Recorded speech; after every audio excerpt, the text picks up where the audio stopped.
We can't say the future without AI. I mean, there's no way around it. 50% of workers now believe AI is going to improve their experience. When I come into the meeting room, I need a way to incorporate my AI with what's going on in the meeting. It's almost a bring your own AI type of a concept.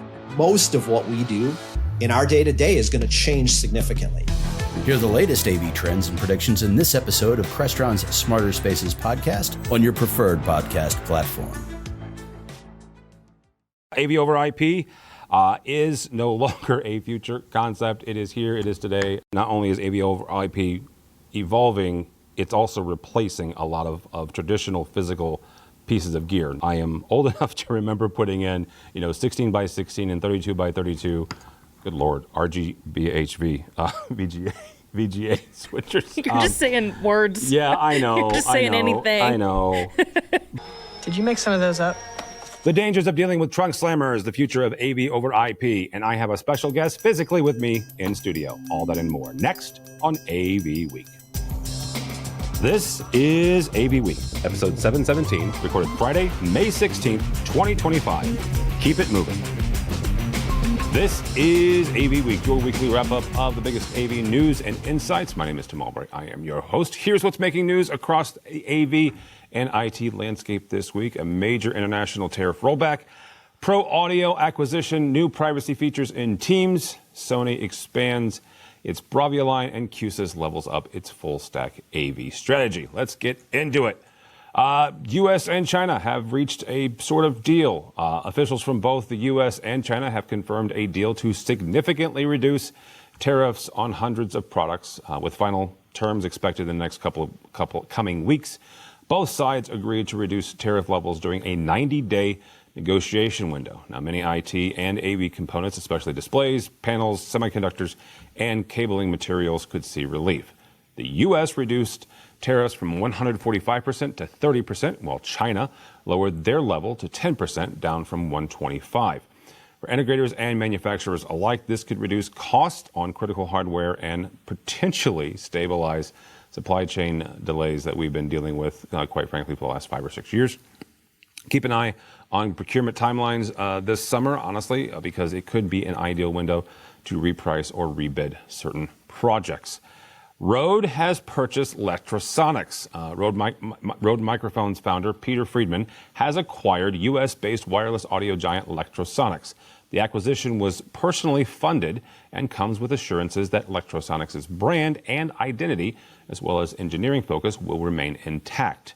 In addition to bringing Lectrosonics into the Rode family, Friedman indicated the company would be using the U.S.-based manufacturing to build Rode products in the U.S. Microsoft is blocking your screen capturing. Microsoft has announced a new security feature for Teams, blocking screen recording during meetings. This protection will prevent third-party tools and OS-level screenshots from capturing content unless explicitly allowed by policy. For AV pros managing Teams rooms and IT administrators working in corporate or education spaces, this adds a layer of content security, especially in legal, financial, or healthcare environments. It's a step toward making Teams meetings feel more secure without adding additional third-party software. Sony is expanding their Bravia line. Sony has added several new models to its Bravia commercial display line, including more screen sizes and tighter integration with Pro AV workflows. New models offer improved power efficiency, remote management, and SoC or system on chip enhancements for signage and conferencing. With digital signage and hybrid conferencing booming, Sony's Bravia displays are making a strong case for an all-in-one solutions, especially in education and enterprise. If you're an IT manager or an AV manager, this actually expands your toolkit when designing BYOD-friendly and Teams-certified spaces. And finally, Q-SYS is expanding their full-stack AV platform. Q-SYS announced this week that they have rolled out a major expansion of its platform portfolio, including introducing new control processors, simplified software licensing, and improved video integration. The company says the goal is to further unify audio, video, and control under a single architecture. For AV engineers and IT decision makers, this means fewer compatibility issues, cleaner deployments if you are in the QSIS environment, and more headroom to scale AV systems across campuses and enterprise networks. That is your 5-minute AV news brief for the week. Coming up, we are looking at whether you should buy from trunk slammers, the future of AV over IP, and the state of modern work. Stick around. Our roundtable starts right after this break. This is AV Week. Welcome back. We've got a unique show this week because for the first time, somebody is joining me in studio. And I say that like we've been doing this for 14 years, and this might be the only time somebody's ever joined me in studio. So we'll get to that in a second. First and foremost, talking about the stories this week, Bren Walker from Kierkegaard. Welcome, ma'am. Hi, Tim. Greetings from Prague. Nice to see you. Great to be here. Very cool. Got a little Prague graffiti going on in the background there. Little Prague graffiti. I like that. Also with us, Mala Reddy from Commercial Integrator. Welcome, ma'am. Hi, nice to be back. Thank you so much. And with me in studio, right here, is Steph Beckett. Hi, I'm so excited to be here. This was such a fun thing that we just kind of decided we were going to do. We just decided to do. Yeah, you're in St. Louis for a personal thing. For a wedding, yeah. A friend's wedding, and didn't have anything going on today. So I was like, you know what? What if I just come? Why don't you just join you in your physical space to prove people that you're not like, and this is a real studio. This is a real studio. I can confirm it because I'm here. I'm hearing it right now. Mazel tov to your friends. Thank you very much. All righty. First story. It actually comes from Steph's AV Buyers Club and Rave. Trunk slammers is typically a derogatory statement, but that is what we're going to talk about here today. Typically, that refers to unlicensed or underqualified individuals who, quite frankly, that they operate with very little overhead, sometimes very minimal equipment, and they provide services typically at significantly lower rates than a traditional systems integrator. It is appealing. I get the appeal. Again, I used to be a technology manager 100 years ago for a community college here in St. Louis. I absolutely get the appeal. However, it is crucial for AV professionals and IT individuals, if you are in charge of an installation, you're in charge of a system, you're in charge of your company's AV, to get somebody who's qualified. There's all kinds of reasons why, not least of which would be security concerns, warranty concerns, support after the installation concerns. Steph, we're going to start with you since this is your story. How can AV managers and IT managers, how can they effectively vet those folks that they are giving the request for proposal or the request for information? Yeah. So first of all, the whole thing, yes, so you were right about the appeal of trunk slammers is that the whole thing is they operate out of their car. So they don't have an office. They have whatever inventory they can fit in their trunk. So yes, they're operating very cheaply because there's not a whole lot of red tape to go through. So that is why they are so attractive. But you vet by having licensed, qualified people. You look for qualifications, you look for licenses, because if those people that you're wanting to work with have that, you know that you're getting a product from someone who knows about the product, who knows what they're doing. And the thing about trunk slammers is they don't know. I have a theory, my little conspiracy murder board theory, is that a lot of the AV install nightmares in the AV install nightmare Facebook group, for those who are familiar, those are trunk slammer stuff. Those were not done by somebody. Not done by a CTS. No, okay. No. When you see something's hanging on from one cable on the ceiling and held up by a prayer, that was done by someone with a piece of equipment in a dream. Okay. And probably wasn't sold by somebody who, you're not getting your equipment from someone who is licensed and qualified to handle that equipment. So then you're going to run into problems. So if you want to be cheap and just get what you need, but not have support and not know that anything's right, sure, do it. I wish you well. But me personally, I'd prefer the peace of mind of going through someone who I know is ready to handle this equipment, who knows what I'm buying, who knows me, who has support built in. Because the thing is with the trunk slammer is like once you buy the stuff, they're gone. They're on to the next person that is buying something from their trunk. Right. So. Bren, I want to bring you on this. Bren and Kierkegaard, they design several systems. They also consult with their client base. So how do you walk through with your client? Because one of the things, the attractive part about trunk slammers is the cost, right? So you've got somebody who is coming in drastically sometimes underneath anybody else. How do you walk them through that process and say, I understand that the bottom line is lower, however, the total cost of ownership might actually end up being higher. How do you walk them through that minefield? First of all, as she mentioned, qualifications. So if you have your bid process as being a qualifications-based process as opposed to a cost-based process, and you look at cost independent, so review the proposal minus the cost, right, to see what the proposal looks like, and then look at the cost. So you're blind to what the cost is. Number two, anybody coming to you should have, certifications to me are just as iffy on some respects. I'm sorry, but there are some firms certified out there that really do bad integration. Because you can pass a test doesn't mean you know how to put things together. So I say the next thing is references. Anybody who's good is going to have good references. People will vouch for them. If nobody will vouch for them, keep it stepping. The other thing is they should have insurance, and they should be able to produce an insurance certificate with your name on it. If they can't produce that, if they don't have references, keep moving. And really ask your other companies who are bidding to get more competitive in their bids. That's the best way if you're trying to achieve lower costs. But otherwise, you're going to get what you pay for. And I've seen this in a lot of worship spaces more than anything else, where it's, someone's cousin or, the guy down the street who does IT at his company, or, the brother of the minister of music or whatever. And if you just go through those steps of qualifications, insurance, references, then you can avoid a lot of issues. Amala, from commercial integrators side, you guys interview and talk with and network with a lot of systems integrators.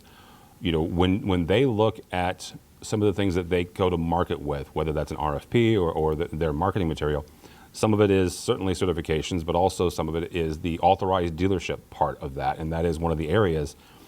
How can companies combat against, somebody who comes in and they can say, yes, I can get the equipment versus, yes, I'm an authorized dealer? How do you differentiate between, the authorized part and the, I can get my hands on company X, Y, and Z? Yeah, I think part of the dealership aspect is the partnership aspect. I think a lot of integrators have great partnerships with manufacturers. So it's not just, okay, I can get you the product. It's about what product will suit your needs the most. And I think that's where integrators really have that advantage versus somebody who just says, yeah, I can get the equipment. And I was just reading Steph's article.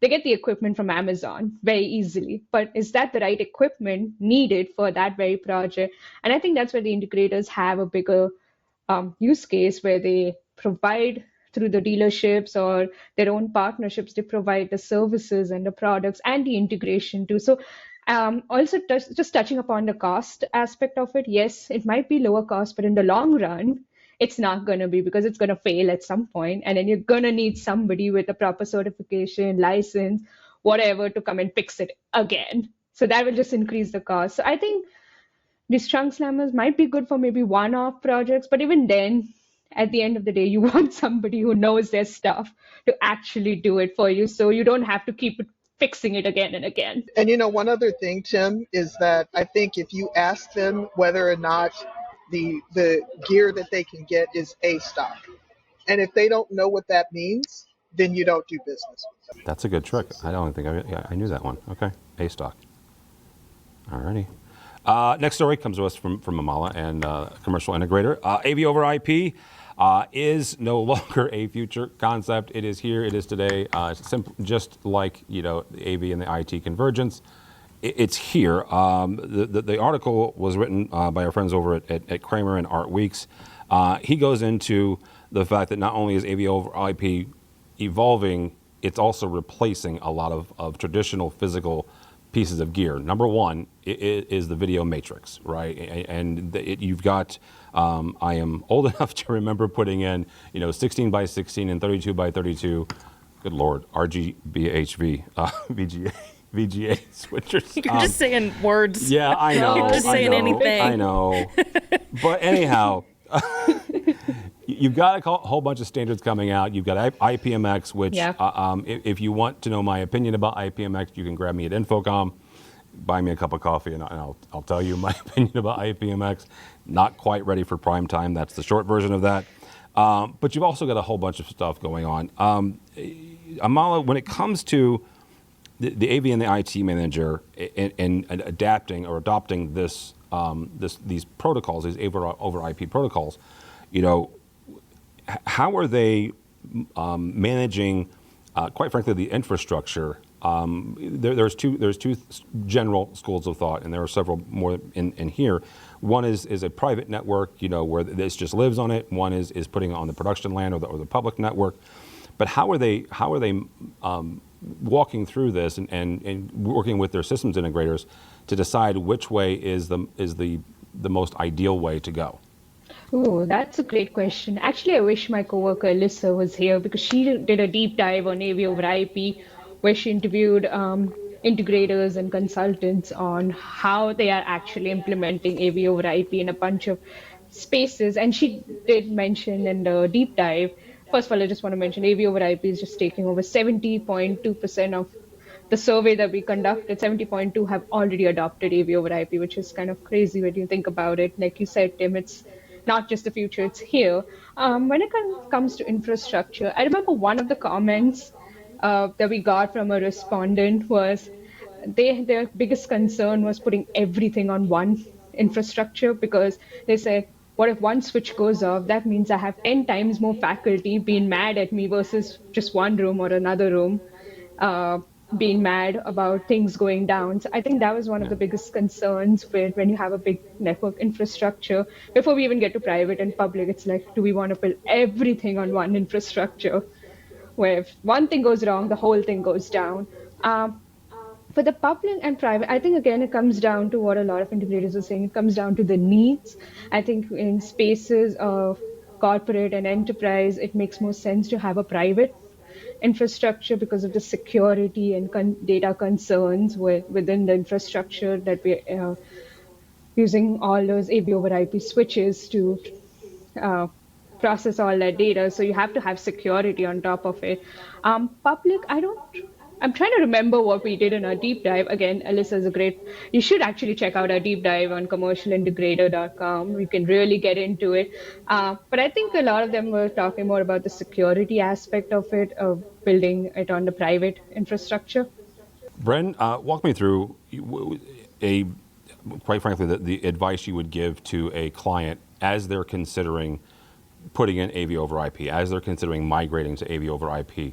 What are the considerations when they're saying, okay, this is the direction we want to go? I guess the best way to ask this is, what do they need to know and what decisions do they need to make? So the first thing is that AV traffic is not IT traffic, right? And understanding that they're different, which is why they should always be on their own network. And we only specify being on its own independent network, period. It's once you put it on a broader network, you introduce a lot of factors that I think can lead to failure, basically, or lead to vulnerabilities, right? So, and the 70% plus number is not surprising. This is here, right? It's not a coming, it's a here thing in my view. And I also don't see it as an extension of IT. I see IT as being something that is underlying what we do, the same way IT will underlie, systems at a hospital, right? But those hospital systems don't consider themselves necessarily a part of IT. And this is a sort of a thing for me that I feel like is important for AV to take its own space up, in this regard, and to not see ourselves as being secondary to IT somehow, or that we are the lesser in that conversation. And the best way for us to rise on that is for more people in AV to get educated about how networks are put together, how protocols work, and how the data they send is different, and whether or not what their tolerance is for latency. And that's another conversation we have with clients. It's depending on what the application is. What is the tolerance for latency? Obviously, in performing arts, it's zero tolerance, right? Like you just can't have latency in the system. In some other cases, you can get away with some latency, but it's still nothing that would be noticeable to the person. In a live show, it would be noticeable to someone. So it's the only way at this point. It is the best way to go at this point, right? In terms of what your future is going to be about and what you should be putting in terms of fiber and wire in order to make it happen. Steph, there's an awful lot of protocols. Oh yes, there are. You know, you can call it the flavor of AV over IP. They're endless. So what advice would you give as somebody who has seen all of these various protocols? And you know, I pick on IPMX a lot because it's the most up and coming one. Yeah. I've told them that it reminds me an awful lot of AVB. That's just my 2 cents. What is AVB? Exactly. Should I know what that is? No, you should not. Okay. Was that here when I've been here? It was not. Okay. A very similar protocol that was open source. They tried to make it a thing, and then they ended up not making it a thing. Okay. So, how do you choose a direction to go? How do you choose a flavor to not only future-proof your system and your company's system, because you're choosing a protocol for the next several years? This is not a one-off. This is, okay, we're going to go with brand A or protocol B. But that's going to be the protocol we go down the road for several years. So how do you make that decision based on what we know today, or what we're going to see at Infocom, or what we're going to see at ISE? Right. Well, again, like I think we talked about this before. Like I'm never in the business of like telling someone what they should use. Like that is, I don't get paid for that. I don't know that. I don't install things myself. So my advice, because there are so many options out there, there's not necessarily a wrong one. There is just the right one for your project. So if you are a Crestron campus, a Crestron office, obviously maybe you're going to pick Crestron for your AV over IP, like sending your signals. Yeah. If you're an Extron campus, you're probably going to want Extron's version of that. Of course, like if you do a lot of broadcast, there's an option for you there too. Like, you know, we have ST2110, and then IPMX was built off of that infrastructure, but like you mentioned, IPMX is open. And the great thing about IPMX is that even if this could have like some really, really good implications for our industry, because if you do have an HD base T existing system, you can use IPMX to convert it without getting rid of all of your old stuff. So I think this could be really great for education, where necessarily they don't have the money to just like, if they decide they want to put it on the network one day, they can't necessarily afford to buy every single little thing to put it on the network tomorrow. But they can probably afford, you know, the switcher from IPMX, or not the switcher, but you know, the equipment from IPMX, with using that protocol to convert what was on Cat 6 over, if that makes sense. Yeah, it makes complete sense. Which I didn't know. Yeah, I didn't either. Until recently. I learned that on a webinar the other day. So this has some really good potentials for our industry. It's just kind of about like the things, like, is everyone going to open like their protocol so that IPMX can use, like, you know, there's still things that they're running into so that it can't quite be a completely open standard. Like there's still red tape everywhere. Oh, yeah. So like that's like the biggest problem with it. Like it can be an open standard all at once, but like open goes two ways. Yeah. So and I know you said you didn't want to get into that right now, but no. So here's the thing though. You've got, I mentioned the fact you have several flavors, and you mentioned two of the bigger ones, you know, NVX with Crestron and NAV with Extron. But every other major manufacturer has their own version. Yep. Has their own flavor. Yep. you've got the folks at SDVOE, which when they came out promised interoperability, which is one of the promises of IPMX. Yes. You also got Dante and Dante AV, which again promises interoperability. The problem with both of those, and again, this goes back to my issue with IPMX, is they have to be in their little group. They do. To do it. Yeah, they do, because regardless... They have to be an adopting member or a contributing member or whatever level in order for it to be interoperable. It's not interoperable with everybody. It's interoperable with select few. Yes. And you have to do certain things, and you have to do certain things, and you have to not add other things that most of these manufacturers typically do to make themselves special, to give a differentiator. And I understand the differentiating part. Don't throw things at me. But you know, I get the differentiating part from a marketing standpoint. But good God, if you're adopting a protocol that one of the main tenets of it is interoperability, and you do something to break that interoperability, then you're screwed. Everything's messed up. Yes. So like read the fine print, I think is what we're saying here. Like when it says interoperable, like what interoperable with who? Yeah. With whomst is the question here. It's the ecosystem. Yeah. Like whose ecosystem are we interoperable with? So like, yeah, if you're putting everything on the network, there's a lot of research to be done.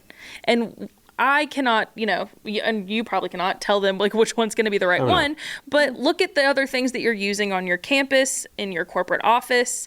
Like there's typically going to be an option that's going to work best for you. If you are using all the companies in SDVOE's contributing and like members, there's a ton of them now. Like chances are that's going to be a great one for you. But you know, don't be getting too personalized with it, because that's when things break. But if you're very Crestron loyal, very Extron loyal, naturally those are going to be choices. So there isn't anything wrong. There's just like easier. I think the answer is pick the one you know how to support, or that you can afford to support, right? Because whatever comes along, eventually you're going to have to support it somehow, and you need to understand what it is you're working with, like any other kind of software. All right. I think that's going to do us. We're going to do one on AI, but I've run out of time, and quite frankly, I've run out of energy to do anything on Breaking news, AI's in everything now. We love AI. Yay. It's everywhere. AI is the equivalent of, remember when everybody was starting to live stream around COVID? And so in every description was, you can see this on the go. You can hear this quote on the go. Yeah. AI is that now. AI is not a differentiator, folks. No, it is. It's not. And I said this. I think I said this on one of your shows, Steph. Probably. That I thought I was concerned going into ISE that we were going to see AI everywhere and slapped on everything. I did not. I was wrong. You know where that was though? Enterprise Connect. Yes. 100%. AI everything. Oh, look at this new agentic AI. Yes. Shut up. Don't piss me off. Just do it. Just do it. Don't talk about it. Just do it. Just show it to me, right? Yeah. All right. Thank you all so much. Bren Walker coming to us from Prague. Thank you, ma'am. How do people connect with you or Kierkegaard? Connect with me, Bren, at Kierkegaard.com, and very rarely, although a little more lately, on LinkedIn, because LinkedIn is asking people to make videos, and they're becoming more like other social networks where they're sucking up our attention and not paying people for their content. So, yeah, I'm kind of there talking about that. In solidarity with the content creators and the creative people. Don't give your stuff away. Bren at Kierkegaard.com. Bren actually posted a very lovely article, I guess, about a week ago. So about the authenticity connection. So yeah, that's good stuff. It was really good. Amala, thank you, ma'am. How do people connect with you or Commercial Integrator, and how do we follow along? Because you'll be going to Orlando as well. So definitely I will be at Infocom. If you see me running around with a bag from booth to booth, you know that's me. Or following Dan Ferrisi behind. Yep, we will. Actually, the whole Commercial Integrator team is going to be at Infocom. So please find us there and say hi. But me personally, you can reach me on LinkedIn and on commercialintegrator.com. Just go to our website. You'll find us there. And please do check out, again, the AV over IP deep dive. I think it might be interesting for a lot of folks to read, given our whole discussion. And see you soon. Oh, yes. See you soon. Steph, thank you, ma'am. Thanks for coming by. Of course. Thanks for Physically in having person, me. yeah. If you can connect with me, any really social media is fine. I'm Steph Beckett on everything. Again, I'm like a little more active on LinkedIn than I used to be because like it's kind of like the most authentic one now, which is so weird. But anyway, if you want to read rave stuff, we are ravepubs.com. That is a little bit more of our integrator facing news. And then avbuyersclub.com is our end user facing news site. So you can pick your poison. Yeah. For me, for Tim Albright, don't follow me anywhere. If you're interested in things that I write about that have nothing to do with AV, you can connect with me on LinkedIn because, like Steph said, it is the most authentic thing right now. But go by the website, AVNation.tv. That's AVNation.tv. You'll find this program and a host of others. Mitchell was very busy while I was in Madrid for Crestron Masters. So we have a brand new AV Career Mastermind where Jen actually is talking about attending InfoComm for the first time. So you can check that out. I mentioned Madrid. I just got back from Crestron Masters, so you'll be seeing some content from me coming out of there. I did become certified in something, Modern Work Certified, so that was a lot of things. Congratulations. Thank you. Yeah, did not involve a congrats. test. It did not involve a test. I want to point that out. It did not involve me taking a test. So you are certified to work modernly? What is it? Hey, you have a studio. That's as modern as you're gonna be. I do have a studio, but I didn't do it. So But you're running it. This studio is 90% Mitchell's idea and 10% a whole lot of fine folks at CTI putting it together. So love that. yeah, not me. But yeah, you can check that out as well at AVNation.tv. We are also heading to Orlando for InfoComm 2025. By the time this posts, our preview stuff will start posting on the website, so you can check that out as well. If you're watching this and you're tired of seeing me, you can just listen to us at your favorite podcatcher. Or if you're listening to us and you want to see what stuff looks like in my real life, I don't know how that works. Bad. Oh, stop it. You can go by the YouTubes and check us out there. So either way, go opposite direction, but go by the website, avnation.tv. That's avnation.tv. Thanks so much for listening. Thank you so much for watching. That's all the time we have for AV Week. The network for the AV industry. What are you listening to? This is AV. This is AVNation. This is AVNation. This is Erin Marmoran of EdTech. The world of higher ed AV is growing rapidly. That's why each month we hear from the best and brightest from colleges and universities all over the U.S. Check out EdTech on avnation.tv or wherever you get your favorite podcasts.